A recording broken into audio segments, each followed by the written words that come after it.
улсаас орон нутгийн хөгжил, жижиг дунд үйлдвэрлэгчдийг дэмжих зорилгоор төсөв санхүү шийдсэн. Гэтэл энэ зээлийн зарцуулалтыг танил талын хүрээнд шийддэг. Зээлийн зарцуулалт ч зөө бусаар явагдаж байна.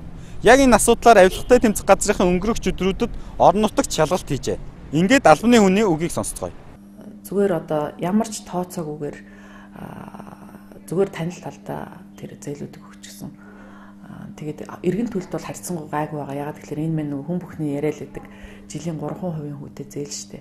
Тэгэл одоо жишээ нь 10 сая төгрөгийг нэг махны чинжид өгсөн байх жишээтэй. 10 сая төгрөгөөр энэ аюу нийтлэг орон нутагт ялангуяа энэ махны чинжид өгдөг нь. Тэгээ 10 сая төгрөгөөр мал худалдаж аваад малаа нэдлэл мах болгож зараад тэгээд тэрний цаана ажлын байр нэмэгдэж байгаа юм алга байна. Сумын хөгжилд хувь нэмэр оруулаад байгаа юм алга байгаа байхгүй юу? Тэгээд нэг төслөөр одоо чинь хам богд суман дээр нэг төслөөр хийм зөвлөгөө байгуулна гэж энэ жил нэг төсөл үзүүлж 10 сая төгрөг авчаад дараа нь тэр төслөөр дахиад хийм зөвлөгөө байгуулна гэж дахиад 10 сая төгрөг авсан баг жишээтэй. Тэгэхээр тэрний дунд нэг л хийм зөвлөгөө байгаа байхгүй. Тэгсэн мөртлөө хоёр төслөөр хоёр удаа ингээд байгуулчихсан. Ер нь авилгатай тэмцэх газар он гарснаас хойш орон нутагт бүх 21 аймгаар ажиллах төлөвлөгөө гаргаад 1 сарын 3-наас эхлээд 103 аймаг, Говийн 4 аймаг, сая бид нэр 3 сарын 13-наас 4 сарын 5 хүртэл Хөвсгөл, Завхан, Говьалтай, Ховд, Баян Үлгий, Увс гэд 20 гаруй хоног энэ баруун 6 аймгаар ажиллаад ирлээ л дээ. Нийт ингээд 13 аймагт бид нар ажиллаа гэсэн үг. Бид нар өмнө Говийн 4 аймагт ажиллаад бас асуудал нэлээд тааруухан байна гэд дүгнэлт хийсэн үндсэн дээр өмнө Говийн аймагт 14 хоногийн хугацаанд баг ажиллуулсан л та. Бүх 14 суманд нь. Тэгэхэд бас нэр баггүй зөрчлүүд илэрсэн. Ганц сум хөгжүүлэх сангийн зээлтэй ч холбоотой, худалдаа авах ажиллагаатай холбоотой, ганц орон нутагт биш төрийн байгууллагууд томилтоор орон нутагт ажиллахлаараа яаж тэднэрт дарамт үүсгэж байгаа. Тухайн одоо жишээ нь эндээс томилт авчгаад явж байгаа төрийн байгууллагын өндөр албан тушаалтнууд ч байна. Мэргэжлийн хяналтч гэдэг юм уу, засгийн газрын хэрэг хэрэглэхээс явж байгаа улсууд тэнд очиод давхар томилт гаргуулад, буудлын мөнгө гаргуулад, хоолунд авахгуулаад, дайлуулад, цайлуулад бас орон нутагт дарамт болж байгаа гэх мэтчлэн тал талын юм зөрчлүүд илрээд байна л да.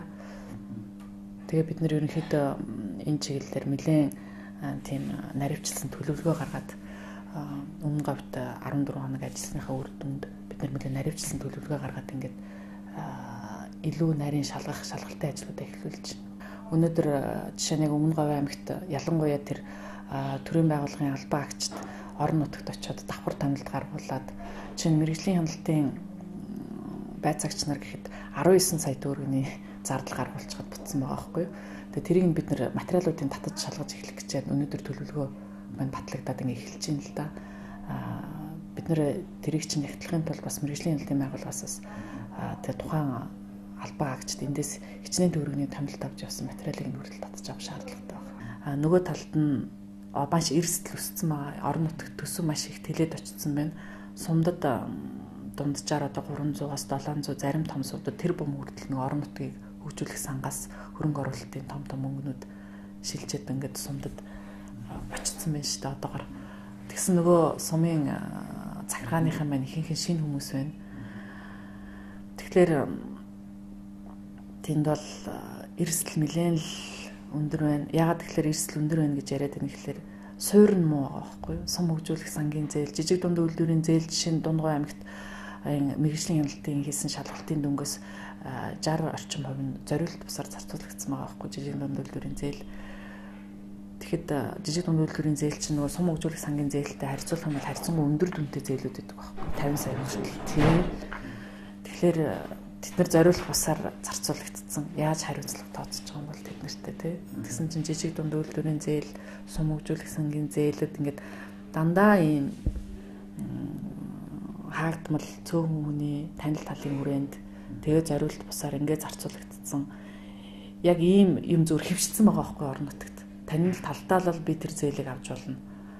Гэт ийм хэвшмэл юм дээр одоогийн бүрийн их мөнгө орж ирээд тэгээд ингээд цаашаа явах юм бол эрсдэл өндөр байна л гэж үздэг байгаа